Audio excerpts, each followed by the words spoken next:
Okay, I want to welcome you all to the first Zoom speaker series. And I think you've read all the promotional materials, but we have with us Michael Wazaleski, who has prepared a two-night series presentation for us. We'll all have an opportunity to ask questions. So while the presentation is proceeding, send us an email and then we'll be able to sort through it and ask those questions at the end. So I want to thank you all for joining us and having some patience with the logistics of getting this started. We're kind of all learning together, but enjoy the evening, and I think it's going to be some information that will really be enlightening for all of us. So I'm going to introduce Michael and let him get started. Thanks so much, everybody. Alrighty, thank you, Karen. Can everybody hear me? Okay, great. Hi, I'm Mike Wazaleski. I'm a teacher at the Butler Area School District. I teach 7th, 8th, and 9th grade emotional support, and within that, I teach history, geography, and math. I was a history major in college, small school out in Ohio, and my wife and I are currently living in Cranberry with our 2 daughters. So that's just a brief introduction about me. I've been a member of St. Brendan since about age 3, so I'm really happy to be doing this here tonight. So we're going to talk about Reconstruction. Let me share my screen here and pull up my PowerPoint. Alrighty, and I think that should be, I think you should all be able to see that. And feel free to minimize me. That my face, I think, should be in maybe the corner of your screen. That may get in the way of some infographics that I have later on. So let's talk about just what I'm going to talk about in the next 2 nights. I sort of have it in 4 parts. Tonight we're going to talk about part 1 and 2, just the political and social climate of the United States before the Civil War, and then the immediate efforts of the federal and state governments to deal with reconstructing America and giving civil rights to freed slaves, the immediate efforts after the war in 1855 and 1866. Tomorrow we'll go into what's known as radical Reconstruction, which was sort of the middle portion of these 12 years in American history. And then finally tomorrow we'll talk about the downfall of Reconstruction and how it basically wound up as a massive failure on both the federal government scale and in state governments in the South. The first thing we need to do, though, of course, is define what Reconstruction is. What is the Reconstruction era? Why is it important? I view history as one big story, and Reconstruction, of course, is a chapter in that story in American history, but I think a lot of times the details can get a little bit glossed over. You probably know buzzwords and vocabulary such as sharecropping, or the Ku Klux Klan, or the Emancipation Proclamation. But a lot of times I feel like the details sort of get lost in the shuffle. So this is the period immediately after the Civil War, from 1865 until 1877. We have a moment in history where the United States has to take a look at itself in the mirror and deal with political and social issues. The political issue, of course, is going to be readmitting the states that have been in a state of rebellion for the past 4 years, the southern states. And the federal government is going to have to come up with guidelines to essentially readmit these states to the United States of America. The social issue, of course, is going to be the issue of slavery. Slavery has been an institution in America for 250 years. How can the federal government right this wrong? How can we make sure that the freed slaves are going to receive equal treatment under the law? And that's going to be much harder than it seems. You're going to see sort of this tug of war in the next 12 years between the federal government and the state government. The federal government is going to implement laws. There will be 3 Reconstruction amendments that are going to be added to the Constitution, as well as many other pieces of legislation that are introduced at the federal level. And then you're going to see sort of the response to that in the South at the state government level or even the local level, like a town or a county, where they will try to circumvent those laws or exploit loopholes in those laws to limit the rights for freedmen. On this slide, I put the word freedman in bold. This is a vocab word that just applies to any former slave. So you'll hear me use the word freedman, and it man or woman, it is any former slave. And the effects of this era are going to be felt well after the 1870s. And I'll get into that more tomorrow night when we talk about the end of Reconstruction. But the first thing we need to do is talk about America before the Civil War. There is certainly a divide between North and South over the issue of slavery. This is a map from 1860, and we have the northern states or the free states in blue. We have the states in gray, which are slaveholding states. And there's a lot of tension between these two groups. I mean, essentially, you have two separate countries within one country or under the same framework of government. And there's been tension building and building and building. And we could sit here and debate when the first when the first tensions really arose. I mean, you could make the argument, you could go all the way back to the 1600s in the colonial days, where there was tension between states in the North, or colonies in the North and colonies in the South. But a lot of historians point to the year 1820 being sort of that moment where some sort of big conflict is inevitable, and whether that's going to be on the battlefield, whether that's going to be some conflict between a president and Congress, whether that's going to be some showdown on the floor of the Supreme Court. A lot of historians look at the year 1820, and you're probably all wondering, well, why 1820? This is when the Missouri Compromise is signed by Congress. James Monroe is our president at the time, and this is all about control of the Senate. We now, as Americans, are starting to push westward, and you have territory that is being settled, and we need to make the choice. Is this territory going to allow slavery, or is it not going to allow slavery? And in 1820, you have 11 states that have abolished slavery already, and they are all in the North. And you have 11 states in the South that practice slavery. Now, if you think back to your civics class in high school, you will remember that each state gets 2 senators that go to Washington to represent them. So 11 times 2 is 22. You have 22 senators from free states, 22 senators from slave states, and neither side wants to lose out on this fight. And in 1820, Missouri is about to enter the country as a slave state. And Northern politicians are really worried because they realize, okay, this is going to give slaveholding states a majority in the Senate, and it's going to be easier for Southern states to pass legislation that favors them. And they don't want to go down that path. So they're able to come up with a compromise where Missouri enters the Union as a slave state, and Maine, which had been part of Massachusetts up until this point, will enter as a free state.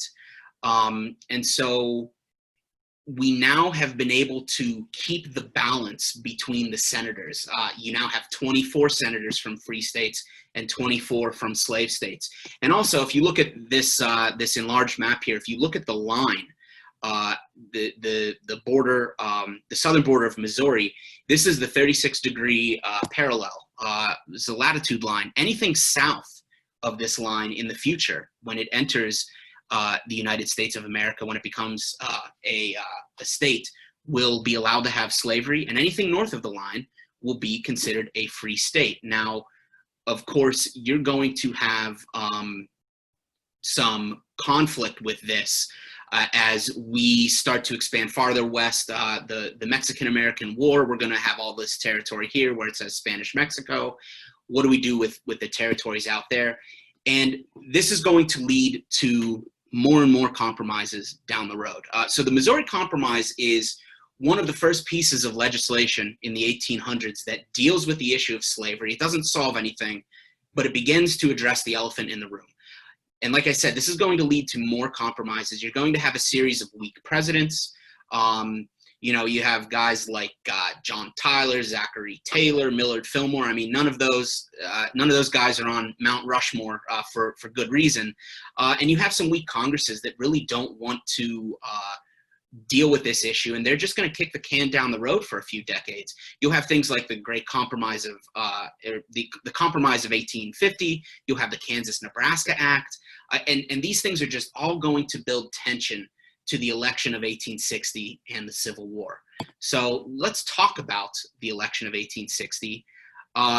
We have 4 candidates for president here, and this election is really going to be sort of the straw that breaks the camel's back and will push us into a military conflict. Now, I don't want to spoil the story for everybody, but I'm sure we all know Abraham Lincoln's going to win this election. But there are 4 candidates here, and they all have different viewpoints on how the issue of slavery should be handled in the United States. And Lincoln feels that slavery should not be allowed in any new territory or state. Now, I want you to think about what I just said. Typically, we view Lincoln as, a guy who comes in and his whole goal is to end slavery. And that wasn't necessarily true. Lincoln is on record, actually, in 1858, where he says, slavery is a moral wrong, but he is not sure that African Americans should have equal rights to whites if slavery will end. For example, he doesn't feel that blacks should be allowed to serve on a jury. So Lincoln really doesn't want to touch anything in the South, any state that currently has slavery. He's talking about areas in the West that are unsettled. He feels the expansion of slavery should stop. And of course, that's not going to get him any votes in the South. The next most famous person up here is probably Stephen Douglas. He's to the right of Abraham Lincoln. He's a Democrat from Illinois, and he believes in popular sovereignty. And he feels that the issue of slavery should really be decided by the citizens in those territories and states. So he feels that the ballot box is really important for the citizens to determine if they should be a free state or if they should be a slave state, and that's going to garner him some support in the South. I'm going to skip over poor old John Bell here for just a second. We'll get back to him. John Breckinridge on the far right here, he's a Democrat from Kentucky, and he's actually going to finish second in the election of 1860. He, like Stephen Douglas, echoes this idea of popular sovereignty, that any new state or territory should decide for themselves whether or not they allow slavery. But he takes it a step further and really wants the federal government to enact legislation to protect the institution of slavery in states that already have it. So, Alabama, North Carolina, Texas, states that are already practicing the institution of slavery.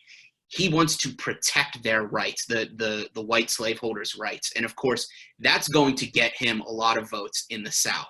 And then John Bell here, he's your third party candidate. He's a constitutional unionist. And this political party is around for about 5 minutes in American history.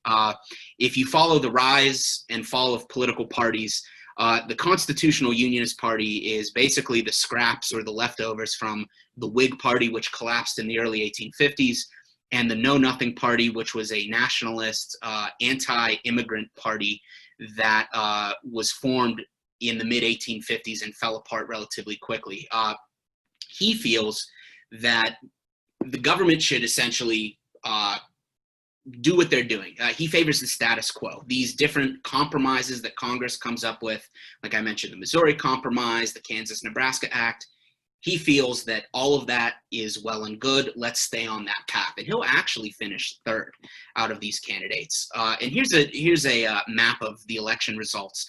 You can see Lincoln takes the North, aside from a few delegates here in New Jersey.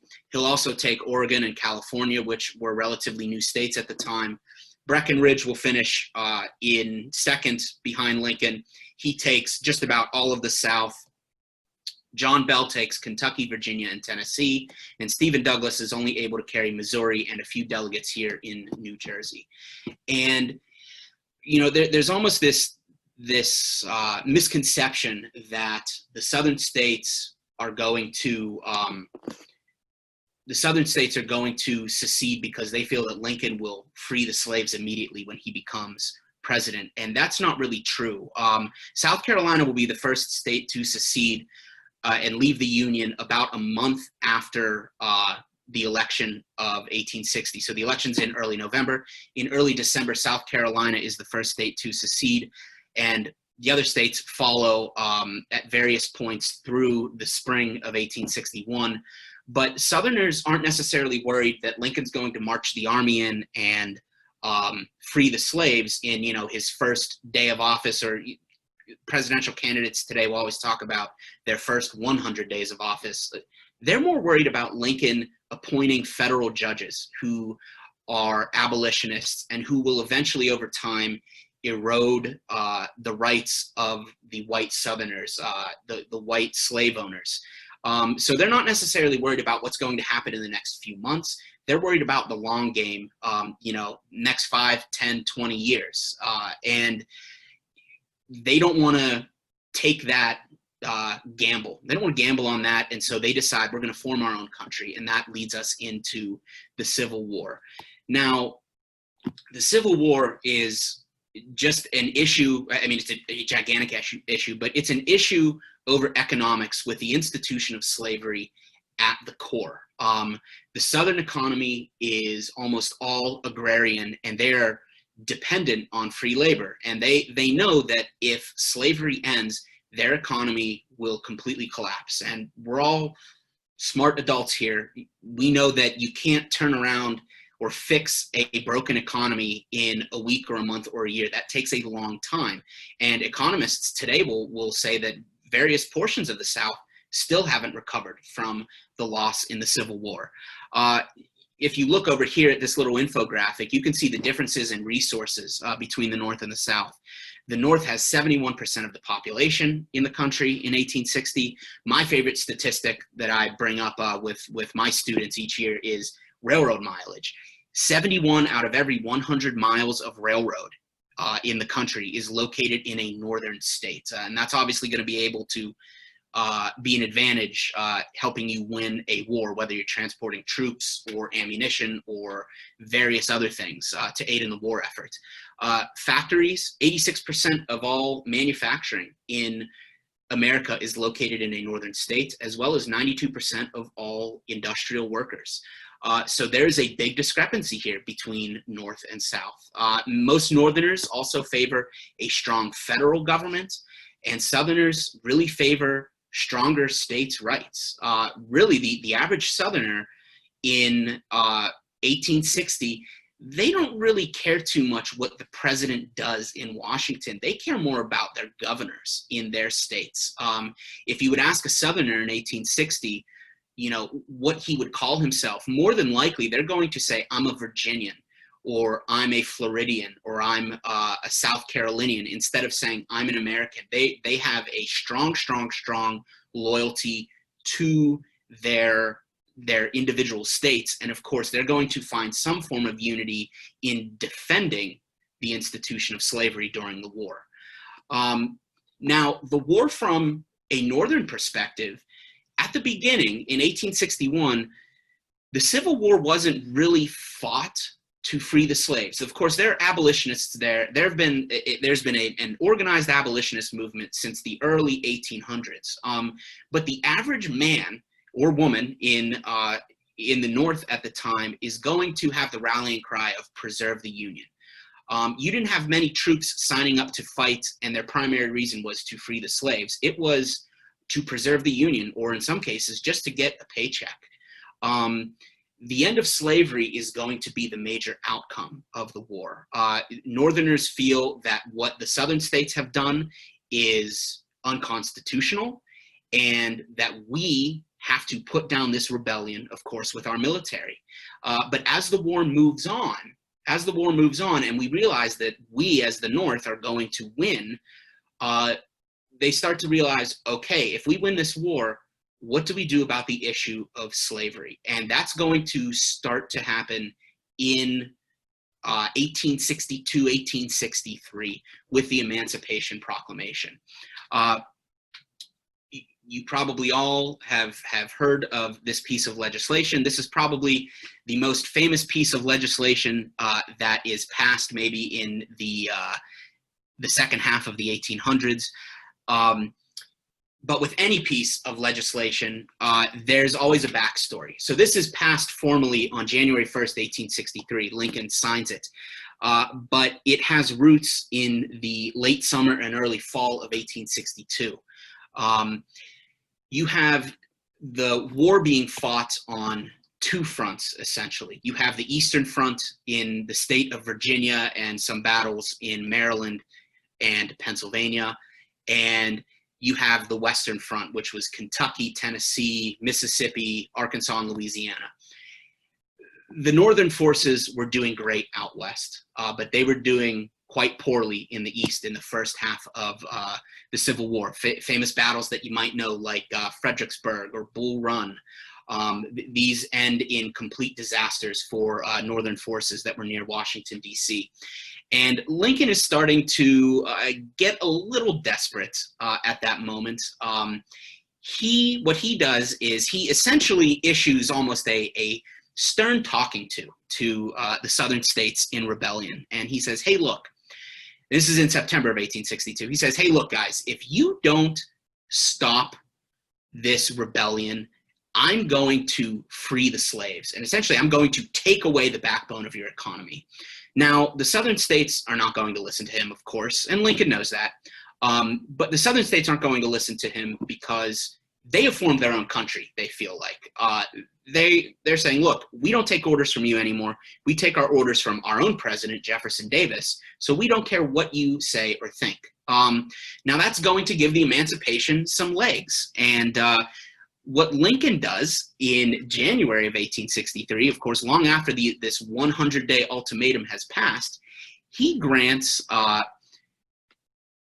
freedom for the slaves in the rebelling states. So all of these states in gray here, Lincoln says, you're all free now. Now, a little bit of a misconception would be that, oh, well, on January 2nd, the 4 million slaves in the South walked off the plantations. It would be nice if that was the case, but that isn't the case because the Southern states aren't going to listen to that. The border states, the states in red here, you have 4 of them, Missouri, Kentucky, Maryland, and Delaware, are sort of put in an interesting position. These are states that allow slavery, but they have decided to remain in the Union for various reasons. Lincoln does not want to grant freedom to the slaves in these states because he feels if he does, it's going to tick them off. They're going to secede and hence provide more resources for the Confederate insurgents. But what the Emancipation Proclamation will do is start to gradually free slaves in territories that are gained by the Union Army in the Civil War. If you look at where the state of Tennessee is here, we have Nashville and Memphis, and they're in this blue hue here on this map. The Union Army had firm control over Western Tennessee in 1862. Maybe not firm control, but they were certainly winning the military conflict there at the time. In 1863, they gain this green strip of land here, basically going from New Orleans all the way up through northern Alabama and Mississippi, eastern Tennessee, eastern Kentucky. As the Union Army presses forward in the South, slaves on those plantations begin to flee to the safety of the Union lines. And you actually have many former slaves that work for the Union Army as cooks or in field hospitals as they flee from their plantations. So the Emancipation Proclamation, like I said, there are about 4 million slaves in America at the start of the Civil War. Between 1863 and 1865, it's going to free, historians feel the number is roughly between 50 and 75,000 slaves. The areas, of course, that are sort of tan and untouched here, the slaves will still be in bondage until the end of the Civil War. But the Emancipation Proclamation is the first step to eradicating the institution of slavery. And that's going to take us to the end of the war. Lincoln and his Republican counterparts, they're smart. They know that they're going to have a plan for the country when the war ends. And there comes a point in time where it's probably in early fall of 1864 or early winter of 1864, where the Union forces realize they're going to win this thing finally. The Confederate forces are running out of supplies. Some of their troops are starving. And it's really only a matter of time. Now, whether that's going to be in January of 1865, whether that's going to be in December of 1866, who knows? But the writing is sort of on the wall. And Lincoln has to come up with a plan. And so he comes up with what is dubbed the 10% plan. And this is for readmission back into the United States, what the individual states in the South who have openly rebelled against the country, what do they have to do? And it's sort of a two-pronged approach here. Number one is they have to abolish slavery. That's non-negotiable. But number two is Lincoln sets this number at 10%. 10% of voters from the voting rolls of 1860 have to swear an oath of allegiance to the United States.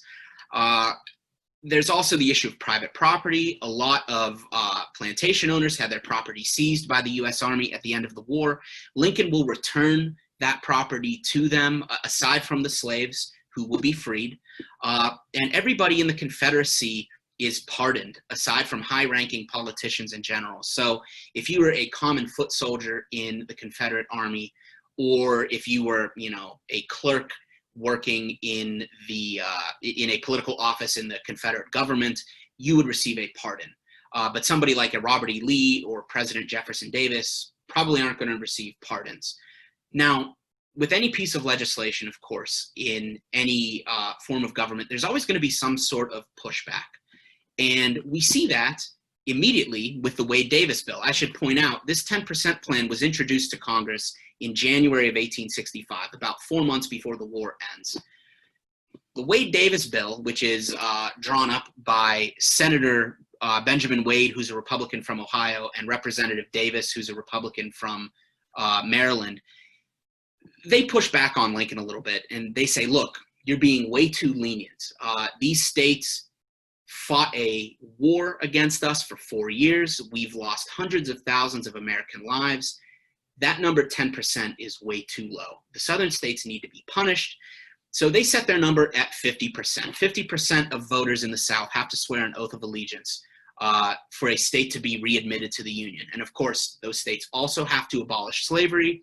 And also in their plan, no Confederate politician or former Confederate politician, once the war is over, is allowed to hold future office at the state or national level. So their plan is much more restrictive. And this bill is passed through Congress. Lincoln vetoes the bill.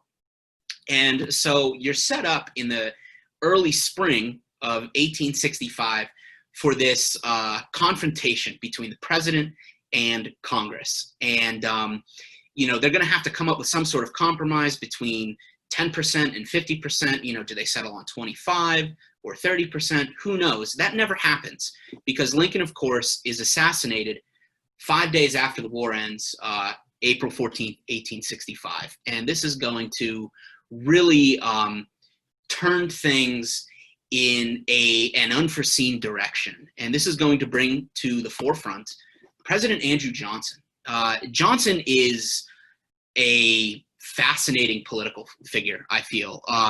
He is born impoverished, and he has to teach himself how to read. He's from Tennessee.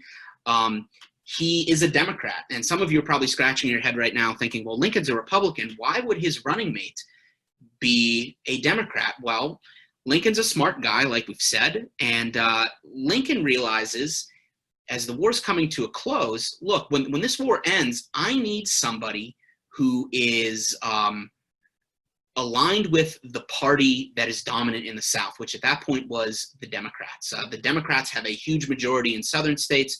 The Republicans have a large majority at this point in northern states. Very much how today we have a lot of Democrat votes coming from urban centers and Republican votes coming from your rural areas of the country. The party lines were really split north and south back then. Johnson is the only Democrat who remains loyal or I should say, the only Democrat from a southern state who remains loyal to the United States during the Civil War. During the Civil War, all of the Democrat representatives and senators from the South leave Washington, D.C. They remove themselves from the government to sit in on the Confederate government for a few years. And Johnson really gives hope to the African-American community. In 1864, he tells a coalition of African-Americans, he says, this quote here at the top, "I will be your Moses and lead you through the Red Sea of war and bondage to a fairer future of liberty and peace." And that's going to turn out to be a complete farce. Johnson's policies are really going to restrict the rights of the freed slaves by design, not by accident. He chooses to do that. So Johnson's plan, we've talked about Lincoln's plan, we've talked about Congress's plan. Johnson's plan is the most lenient of all. He, of course, is from the South. These are his buddies. He feels that the only thing that the states must do to be readmitted to the United States is end slavery, abolish slavery, and you're welcome back. The United States Congress in 1865, in the late summer, goes on a recess, a scheduled recess, and this is going to leave Johnson unchecked in Washington, D.C. And what he starts to do is pardon thousands of ex-Confederates. He's going to appoint provisional governors in southern states who are going to be viciously anti-civil rights for African Americans. And he's also going to start returning land to white landowners without the approval of Congress. And this is going to really sort of start Reconstruction off on a very sour note in Washington, D.C. Like I said, Johnson's policies are going to be extremely restrictive, and I mean, the man is a racist. This is a quote that he had towards the end of his presidency, as Reconstruction was really starting to take hold and he was battling Republicans in Congress. He says, "Blacks have less capacity for government than any other race of people. No independent government of any form has ever been successful in their hands. On the contrary, wherever they have been left to their own devices, they have shown a constant tendency to relapse into barbarism." Johnson really is someone who, you know, the historical judgment of him is sort of like, you know, he would be a great number two under Lincoln. Lincoln would keep his racism in check, and he would sort of do Lincoln's bidding in the South. But now that Lincoln has passed, Johnson is now the number one guy in the country, and it's going to be really tough for Congress and for African Americans to get back on their feet after the institution of slavery is gone. This is also going to lead to the rise of radical Republicans, Johnson's presidency. A lot of Republicans in Congress feel that Lincoln and Johnson are being too lenient on the South, especially Johnson, of course. And they're going to gain a supermajority in Congress between 1867 and 1869. They're going to have 89% of the seats in the Senate, 77% in the House of Representatives. And this is actually going to be a great thing for the freed slaves. These are going to be their champions.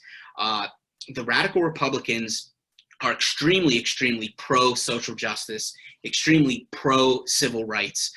Johnson is going to veto 21 of their bills, and Congress will override 15 of those vetoes. They're going to protect and give rights to the freedmen in the South. They will try to remove Johnson from office in 1868. I'll talk about that later on here. Though Johnson will become the first president who is impeached, but he will avoid being removed from office by one vote. Their major ally will be President Grant in the late 1860s and through, that should say 1877, not 1867 there. President Grant will be one of their big allies, and the radical Republicans will sort of fade away in the mid-1870s and the late 1870s as corruption sort of does them in. Of course, corruption is around in politics today. It was around back in the 1800s.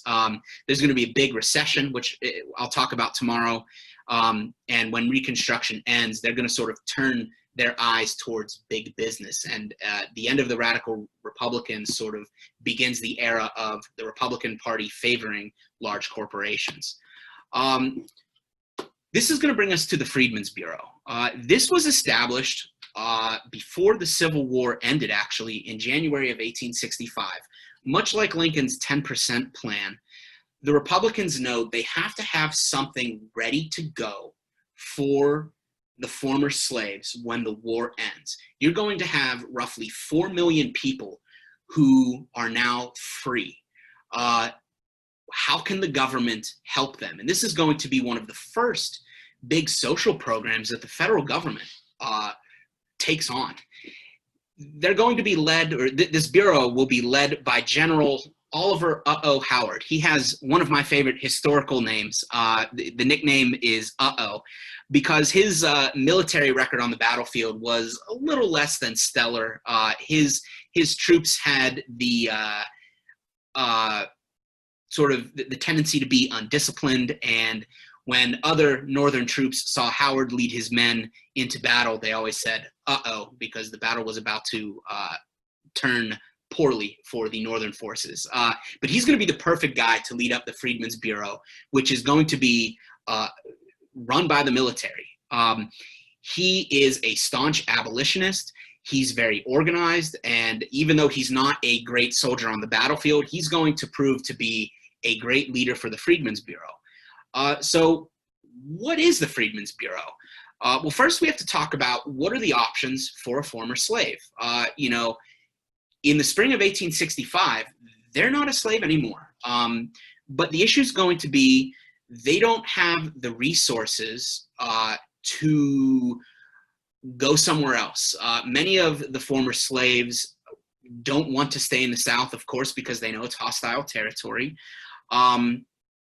None of them have money, so they can't buy land to farm. Their skills, most of their skills are going to be in agriculture because they have worked on plantations. Well, if they want to have their own farm, you need money for that, and they don't have any money. So the Freedmen's Bureau is really going to try to help this population out. And there's this catchphrase that comes about, 40 acres and a mule, which was this misnomer that every freed slave will receive 40 acres of land and a mule from the government. Now, it caught on because it was a nice, easy catchphrase. I mean, 40 acres and a mule sounds better than 36.35 acres and a loan from the government to buy farming tools.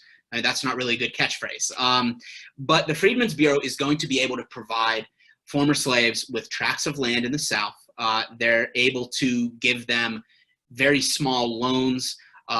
They can provide medical care for them. They'll establish many schools. Actually, the Freedmen's Bureau, their lasting legacy is going to be in education. They establish, by the time the Bureau is dissolved in 1872, they established over 1,000 schools for African-American children throughout the South. So that's going to be their lasting impact. They'll also provide legal representation in court. They can conduct marriages. And the Freedmen's Bureau will also help reunite families that were separated by slavery. It's originally supposed to last for just 1 year, which now in the year 2020, we can see that's a little bit short-sighted. This is not going to be an issue that's going to be able to be solved in 1 year. So Congress, because they are dominated by the Republican Party, and the Republican Party is pro-Freedmen's Bureau, they're going to extend the programs. Johnson will veto these, President Andrew Johnson, and Congress will then override the vetoes. But they are constantly in the former slaves' corner. They keep the funding alive for the Freedmen's Bureau, even though over time the funding becomes less and less. The Bureau itself becomes less and less effective.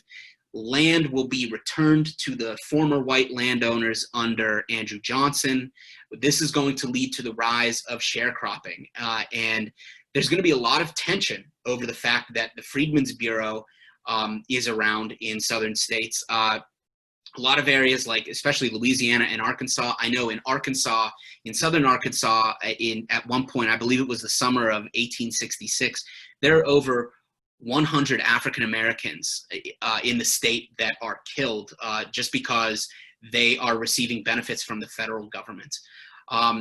President Johnson and other Southern Democrats, of course, are going to be very anti-Freedmen's Bureau. They feel that the Bureau is going to make them lazy, dependent on the government. I mean, these are almost the same arguments that we hear from some people today about the welfare program. And this little graphic here, this is a handbill from 1866, actually, that was put out by a Democrat running for the House of Representatives in the state of Pennsylvania, believe it or not. And so I'll read this to you here. The top of the handbill says, "The Freedmen's Bureau, an agency to keep the Negro in idleness at the expense of the white man, twice vetoed by the president and made a law by Congress. Support Congress and you support the Negro. Sustain the president and you protect the white man." Now, like I've said, the Republican Party at this time is going to be the party for social justice. The Democrat Party is, I mean, without beating around the bush, they're pretty racist, especially in the southern portion of the country. But this is, amazingly, this is a handbill in the state of Pennsylvania. And you can see here on the left-hand side, you see these white farmers working in the fields. You know, this guy's chopping wood. You have a man that is plowing a field, and his child and wife are looking on. And then you see, of course, this hugely stereotypical drawing here of an African-American man just sort of laying around and doing nothing. And if you look at the small print here, I don't know how well you can see this, but it says over here, Negro troops receive $300 in pay from the government for their military service.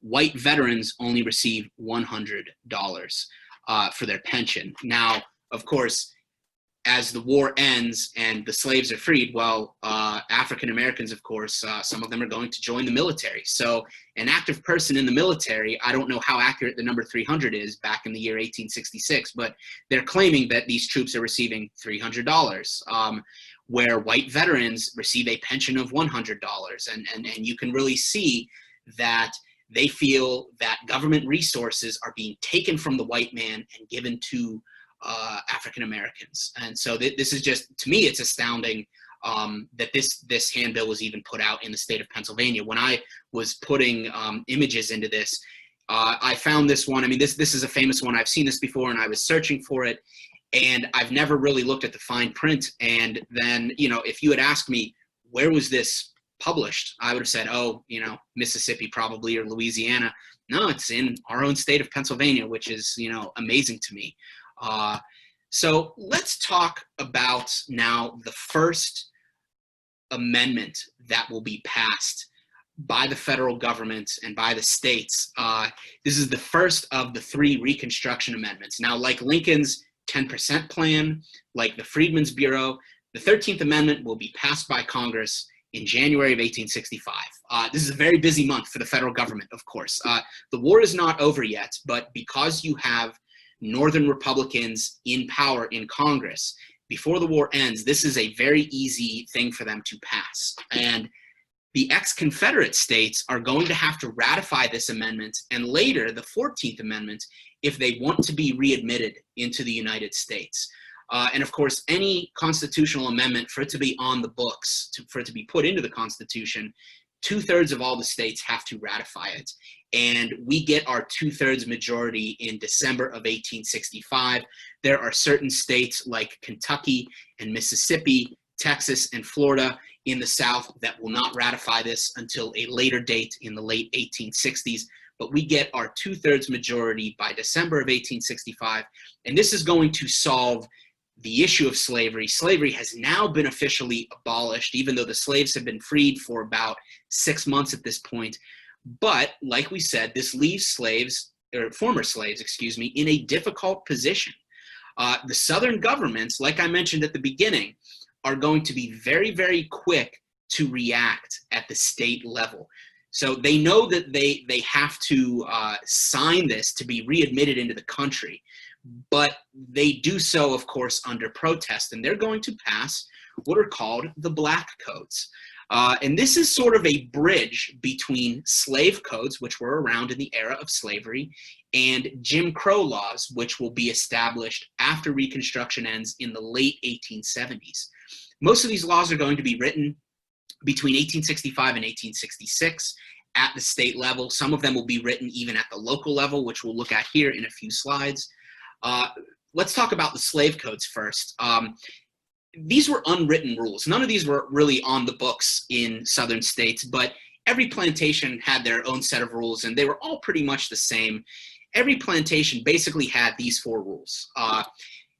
If you were a slave, you needed a pass signed by the master to leave the property. It was illegal to teach a slave to read.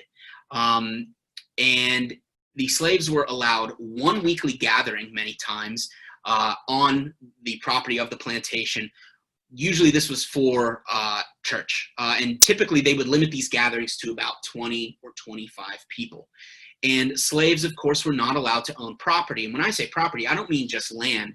I mean weapons, tools, clothing. I mean, that was not their property. That was given to them by their master, or of course they maybe would make it themselves. So those were some of the slave codes. The black codes are going to be eerily similar. Even though the word slave doesn't come up in the black codes, if you don't look at the slave codes and the word slave, and you look at the black codes, they're almost the same thing. And so, like I said, these are created by southern state governments. Mississippi is the first one that sets the tone here for the other states to follow. They essentially set the framework. The biggest one, and when I say it, you might wonder why, but the biggest one is going to be freedmen have to be employed and be able to show proof of employment when asked. And their employer was referred to legally as their master. Some of you are probably saying, why do they have to be employed? Well, if they were not employed, they would be considered a vagrant under state law.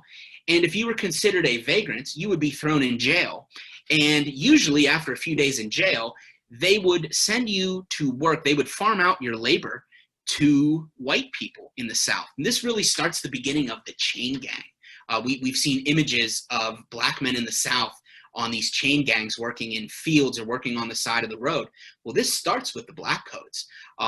They would maybe have 5 or 6 African Americans who are in jail for being vagrants, even though they, when we think of vagrancy today, we, stereotypically we think of sort of a homeless man on the corner.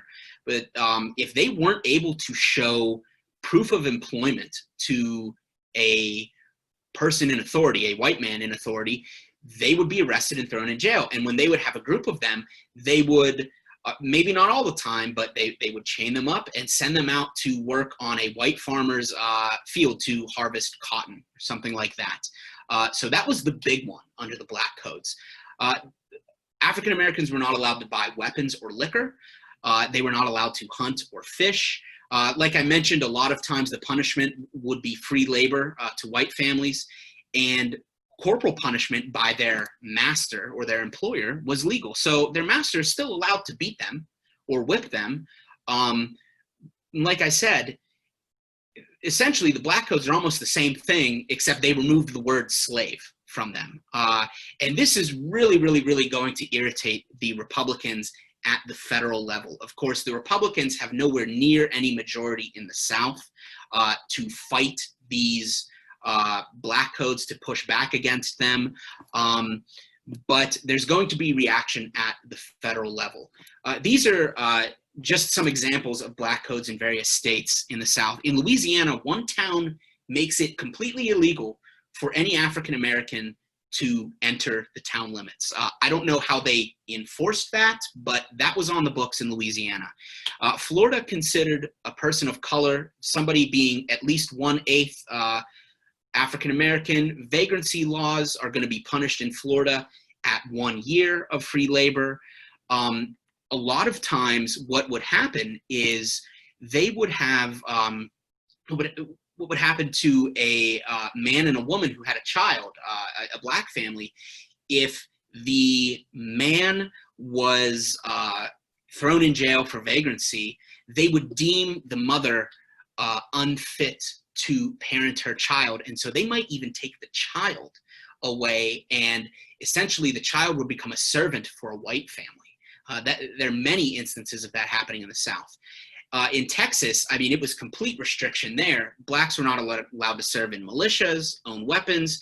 They couldn't serve on juries. They can't vote or even hold public office. So, like I said, the restrictions on the freed slaves immediately take place. In under a year of the war ending, these black codes spring up and their freedoms essentially vanish.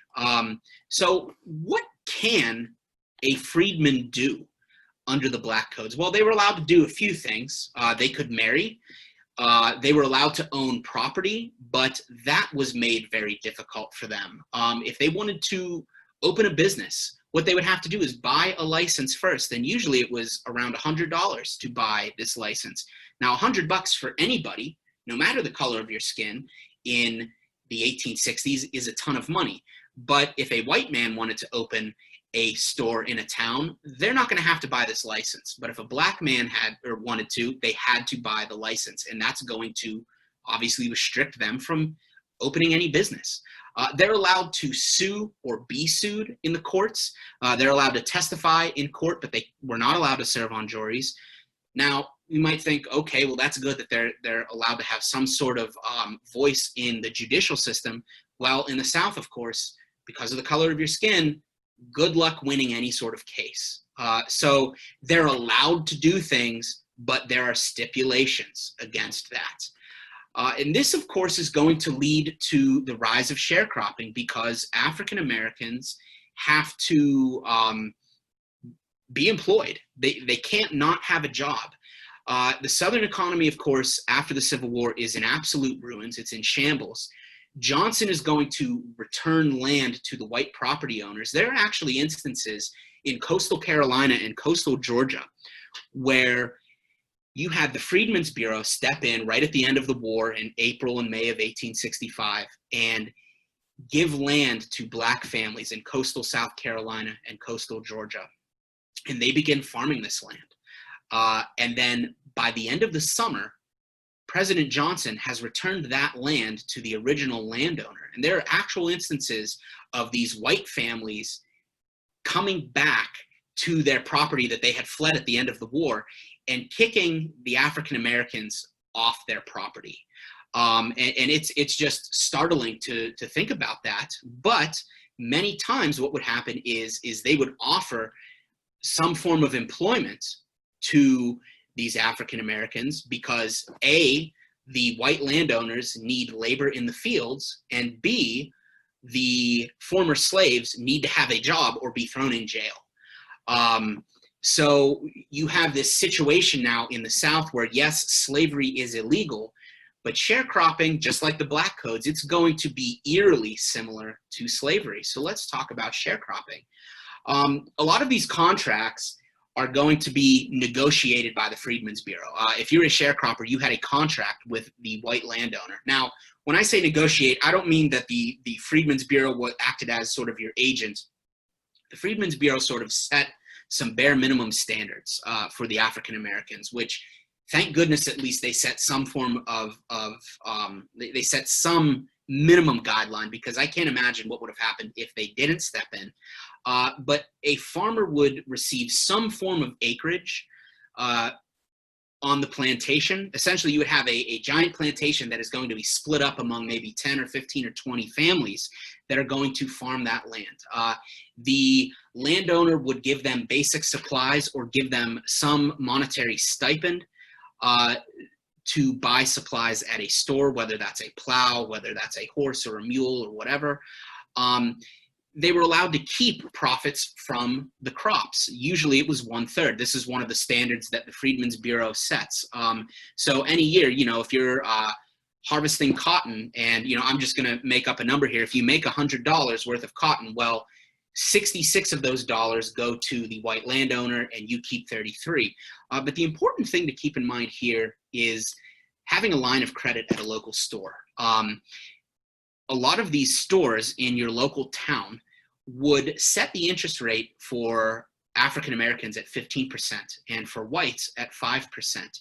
And this is really going to begin a cycle of poverty for African American sharecroppers, because we know even today, with all of the technology that we have in the 21st century, we still can't control the weather.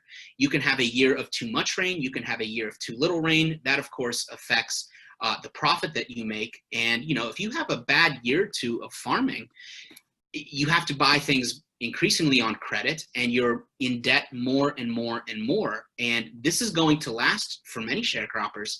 That debt is going to last for generations. And this is a map of the plantation here. This is actually a plantation in Georgia. In 1860, the plantation looked like this. You had the slave quarters, you had the master's house here. These bigger rectangles are most likely barns or outbuildings, stables, things like that.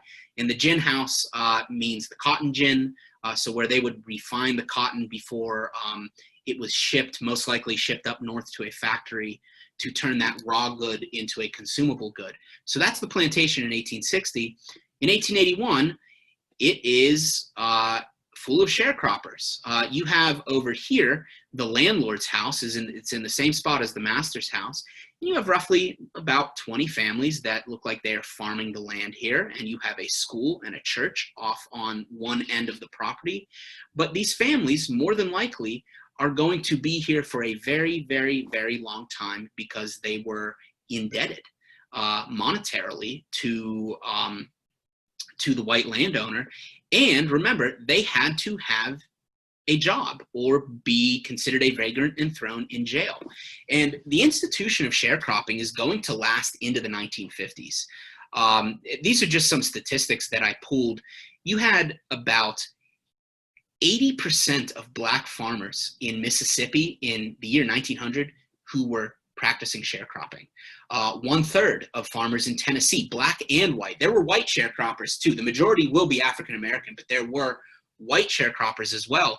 1/3 of them in Tennessee are going to be sharecroppers. And at its peak, and this just astounds me, 3 million African Americans will be sharecropping in the early 1930s. That is 75% of the slave population in 1860. So even though sharecropping technically by name is not slavery, it's essentially, you could philosophically debate that it is almost a form of slavery.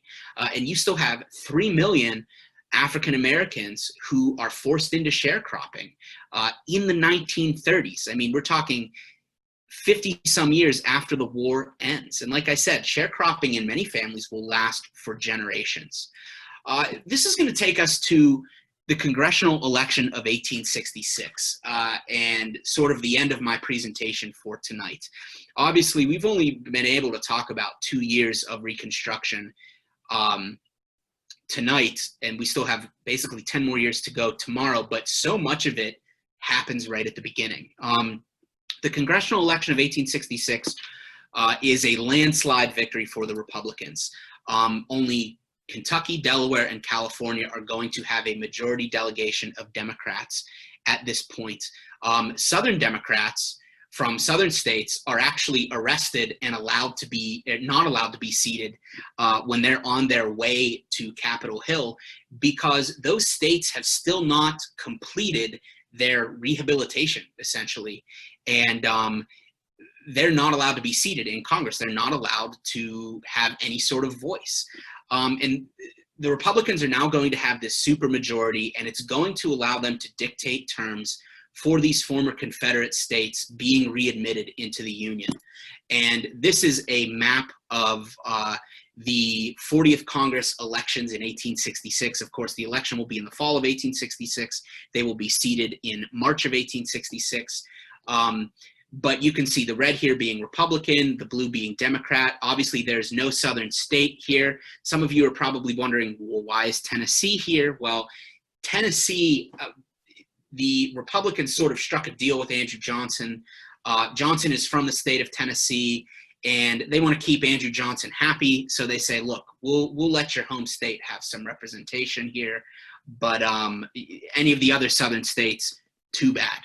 And so you can see really the Republicans are going to be able for the next 2 years to dominate legislation in the House of Representatives and the Senate. And this is going to be a great thing for the freedmen down in the South. And this is going to lead to radical Reconstruction and a military occupation of the South. Like I said, there's a huge victory for the Republicans in 1866. They're going to be able to pass the Military Reconstruction Acts of 1867. This is one of the first things that they do in their session. And the military, for roughly the next 3 or 4 years, depending on the state, is going to become the government in certain states in the South. The southern states must draft a new state constitution that gives rights to the freedmen. Essentially, this is going to help eliminate those black codes. But of course, the South is going to strike back with other things. They must ratify the 13th and 14th Amendments. Just about every state had ratified the 13th Amendment at this point, aside from Mississippi and Kentucky, I believe. And they must also pass the 14th Amendment, which we'll talk about tomorrow night. That will be passed in 1868. The South is split into 5 sections. Like I said, with Tennessee, they kind of look the other way. They say, you know, you've completed the process. Tennessee had passed the 13th Amendment, and they say, look, we'll let Tennessee in to keep Andrew Johnson and his home state happy. So this is just a blown up map of what the military occupation will look like in the South for the next few years. So that brings me to the end of my presentation tonight. Tomorrow, we're going to talk about a couple things. We'll talk about radical Reconstruction and the rise of President Grant. He'll be elected in 1868. We'll talk about the 14th and 15th Amendments and the rise of the Ku Klux Klan.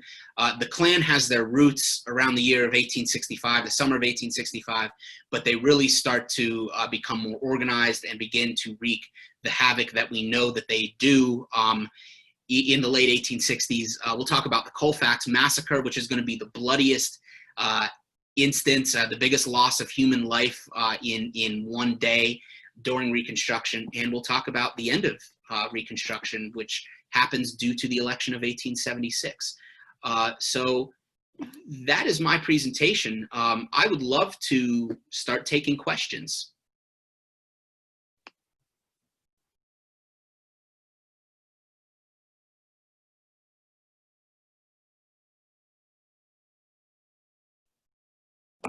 Michael, we do have some questions. Can you see them from the panelists, or should I read them? Let me to pull you? them up. I would assume I'm going to the chat here. Yeah. Yeah, sure. Okay.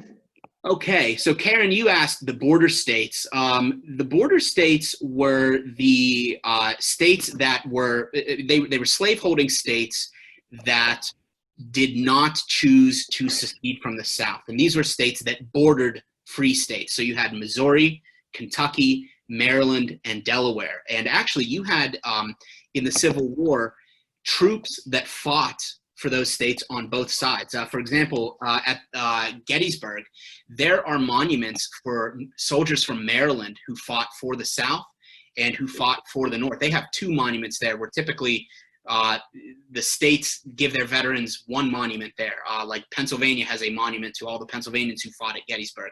Maryland has 2 because they had guys on both sides. Okay, Jim Carville, or Jim McCarville had a question about he asks, what is the 13th, 14th, and 15th Amendment about? Sure.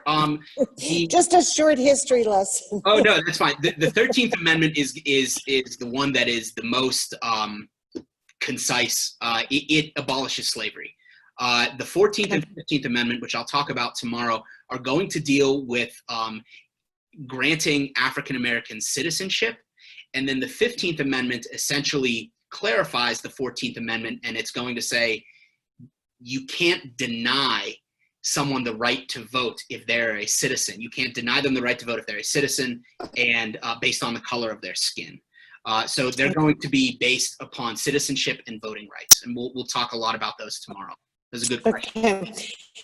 And then someone else wants to know, were any of the Confederate officers ever brought to trial? I honestly don't know the answer to that question. I know some of them were. It looks like Julie knows. I know that some of them were arrested. In terms of prosecution, I don't know. I know there's an urban legend out there about, and it's been proven to be untrue, but Jefferson Davis was captured supposedly in women's clothing trying to flee, and I think that's been debunked. Go ahead, Julie. I don't know if anyone can see me, but Commandant Wirtz, who was the commandant of Andersonville Prison, was the only person who was arrested. He was the only Confederate officer arrested, tried, convicted, and hanged, actually, for war crimes. Okay, and that would make sense. Andersonville, of course, being one of the most notorious prisons for Union soldiers. But a lot of the focus, there was a huge talk of we're not gonna pardon these Confederate generals and whatnot, the Confederate politicians. But yeah, I don't know too many instances of that. And thank you, Julie, for clarifying. So we had one that was. I'll do some research into that tonight, and we'll talk about that tomorrow. Okay, Michael, one more question. If the South decided to run country, did it have a name, and when did their flag come into being? The South, they became their own country in the spring of 1861. They're called the Confederate States of America. So you'll have a lot of times if you are on a history website, or you see an infographic of Union states versus Confederate states. Like if you look at casualties in the war, a lot of times the headings of those graphics will say USA, and you'll see the casualties, the number of casualties on one side, and then it will say CSA at the top. And that just means Confederate States of America. Their capital was in Richmond, Virginia. That will be burned in I think December of 1860. Tom's the only one that's using the Q&A properly. And that's yeah. Michael, you should know your dad is the only one that's actually using the Q&A as it's supposed to be used. Oh man, okay, well. And he wants to know, were any Pennsylvanians among the leaders of the radical Republicans? I know that their big leader is going to be Thaddeus Stevens. He's a representative, and he's going to sort of lead the charge. They also have Charles Sumner, who's a senator, but there were radical Republicans throughout America, throughout the North. Specifically, I don't know, but their sort of stronghold would be New England. And as they got sort of further west, you ran into what you would call the stalwart Republicans, who were essentially Republican like Lincoln. They weren't extreme on the social justice. And like I mentioned, Lincoln isn't sold on the idea of freeing the slaves in the late 1850s. Now, of course, he'll come around to that notion, but really this is something that stems from the abolition movement, which has its roots in New England and sort of spreads its way through the North. Okay. Regis would like to know what the effects of slow communication was during that time in history, and how do you think Twitter would have changed the communications had it been available in 1860s? What would Twitter have done? That is a great question. And I debated whether or not to talk about this, but being a teacher, I sort of had to keep myself in check. I didn't want to go down any, my students call it Mr. Wasilewski's black holes, because I'll sort of go off on a tangent and they're like, man, Mr. Wasilewski, you're real excited about that. That's a really good question. Let's talk about that in two different ways. Number one, the average farmer in the North really didn't care one way or another about whether or not the slaves should be freed. That doesn't mean that they were racist. That doesn't mean that they were an abolitionist. But back then, there almost wasn't enough time in the day for them to be anchored to a social justice cause. Today, it's very easy to be outraged. When we look at the murder of George Floyd, for example, that was something that within hours had spread across the country, and we were protesting that night, and the protests are still going on. I mean, with technology today, it's very, very, very easy to be thrown into a tizzy, rightfully so, over various issues. Back then, with newspapers and whatnot, folks weren't oblivious to the issue of slavery. Many people viewed it as a moral wrong. They viewed it as a sin. But because you were a day's ride from your nearest town where maybe there would be a protest or a march or something, you didn't have those opportunities back then. So technology in that sense, before and during the war, in terms of how it related to slavery, that's one way that it would have affected opinion in the North. And then, of course, in the South, the second piece was how I mentioned Andrew Johnson in the summer of 1865 goes rogue. He really, when he becomes president on April 15th, the morning of April 15th, 1865, he's sworn in. And Republicans are still kind of hopeful because they feel like, okay, he's Lincoln's handpicked vice president. Johnson actually did own slaves, but they feel that maybe this guy can be our ally here in the South. And Congress goes into recess in the late summer of 1865, and Congress will, not have that technology to get back to Capitol Hill to control Andrew Johnson. Johnson starts pardoning Confederates without their consent. He starts returning land to white landowners or former white landowners, which leads to sharecropping. Today, we see things where there are emergencies in government where they may be on a recess and then they fly back in for an emergency vote or something. Obviously, we didn't have planes back then. We barely even had rail transportation in some parts of the country. So yeah, technology would have really, really, really affected both how we viewed the issue of slavery before and during the war, and then how different sides of government are going to be able to react, or how quickly they're able to react. That's a great question. Sure. Thanks for asking. Yeah. So another question, Michael, is what has happened to the Republicans from the 1860s to now? Yeah. So we have about 15 minutes. Sure. Whew. Man, that's where you could have a whole college course on that. I know. Is it accurate to say this is just something I'm speculating about? It seems that the Republicans have become Democrats and the Democrats have become Republicans. If you wanted to put it in simple terms, if you wanted to sum it up in one sentence, that's an easy way to do it. Okay. I tell my middle schoolers, I say, look, if you're registered Republican today, more than likely you were a registered Democrat back then, and vice versa. If you're a Democrat today, more than likely you're a registered Republican back then. We have in our history what's called party systems, and this is what's called the third party system. The first party system was during George Washington's time. We had Federalists and Anti-Federalists. The second party system was you just had Democrats and I'm losing my battery.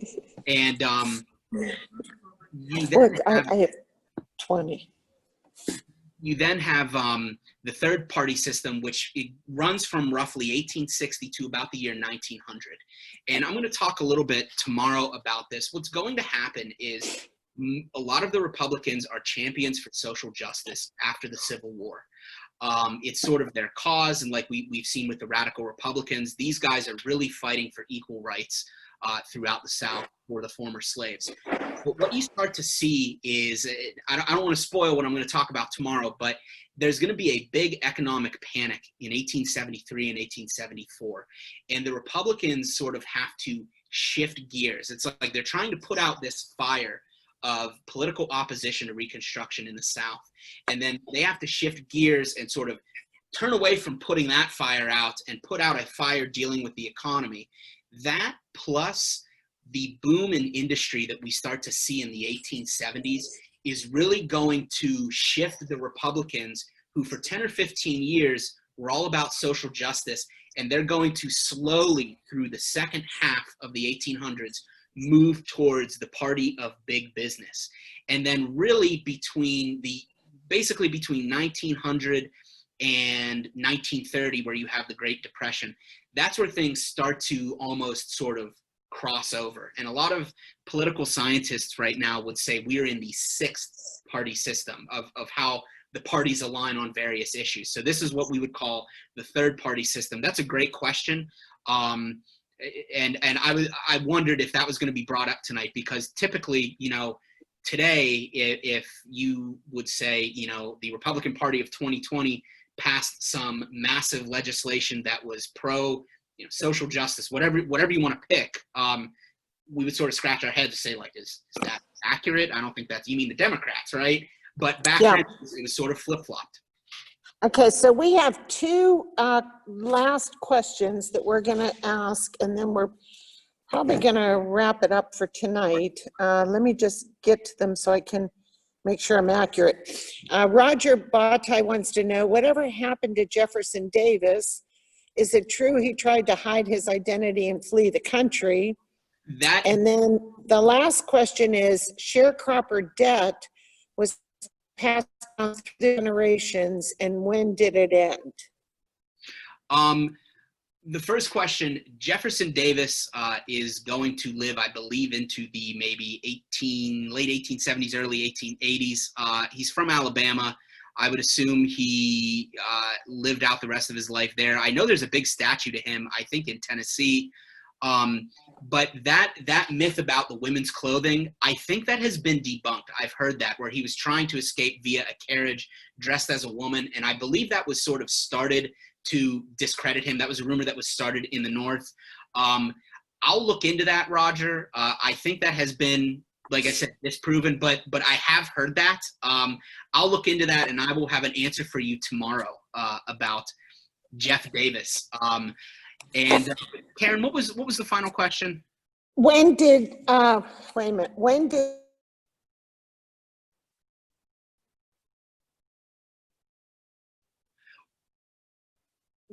So sharecropping is really going to start to be in decline as Franklin Roosevelt begins to implement work programs during the Great Depression. I don't know of like the exact date, but sort of slowly during the Great Depression, as Roosevelt puts out things like the Works Progress Administration. A lot of these things are going to be in the South, the Tennessee Valley Authority. It starts to pick away at sharecropping because now there are other options.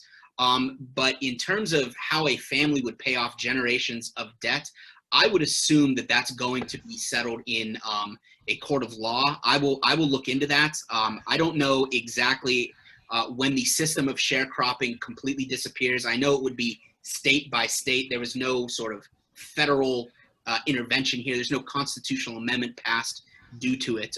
But as the Depression moves forward and Franklin Roosevelt begins a lot of different programs at the federal level, sharecropping starts to go away. And also you have the Great Migration of African Americans who are going to move north to cities like Chicago and New York City. And that's going to start to remove a lot of the sharecroppers from the South.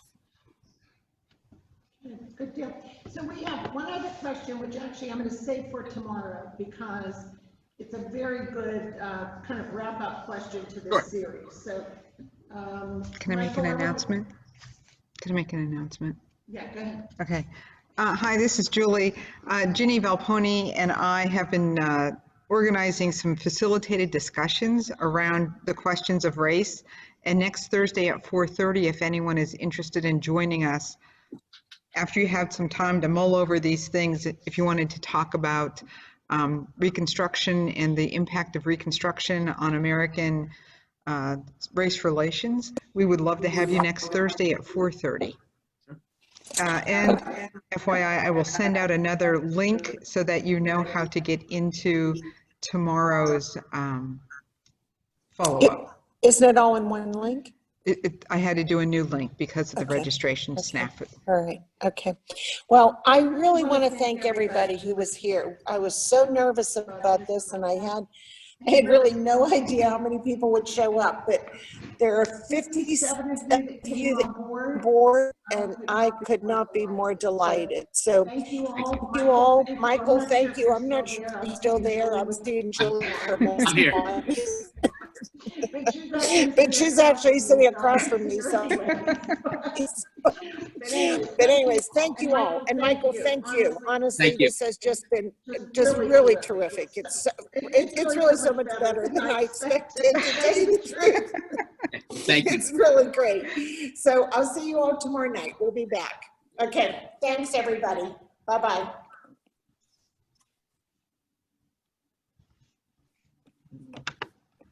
Okay, we did it.